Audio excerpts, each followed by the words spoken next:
একজন বন্ধু একজন আরেকজনের কাছে কিছু টাকা পয়সা চাচ্ছে, আর একজন বন্ধু দিতে চাচ্ছে না।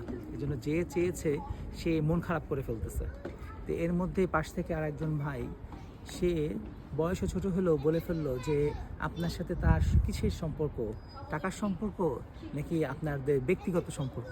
তা আমার কাছে এই কথাটা ভালো লেগেছে যে বর্তমান যুগে যে অনেকেই আমরা কারো কাছে কিছু চাইলে এবং যদি না পাই তাহলে মন খারাপ করি, এবং এই মন খারাপটা এক পর্যায়ে চলে যায় আমাদের সম্পর্ক ড্যামেজের দিকে। এটা পারিবারিক জীবন বলেন, ব্যক্তিগত জীবন বলেন, সামাজিক জীবন বলেন, সর্বক্ষেত্রেই যদি এই অবস্থা হয় যে আপনার সম্পর্কটা টাকা দিয়ে কিনতে হয়, তাহলে এই টাকা দিয়ে কেনা সম্পর্কের মধ্যে প্রশান্তি পাওয়ার সুযোগটা আমার দৃষ্টিকোণ থেকে কম। বাকিটা আপনারা বিবেচনা করে দেখবেন। কারণ কোরআন 89.27 এখানে প্রশান্ত আত্মার যে আলোচনা আল্লাহ করেছে, সে প্রশান্ত আত্মার ডেফিনেশনের মধ্যে এরকম সম্পর্কগুলো যাওয়ার সম্ভাবনা সুযোগ খুবই কম।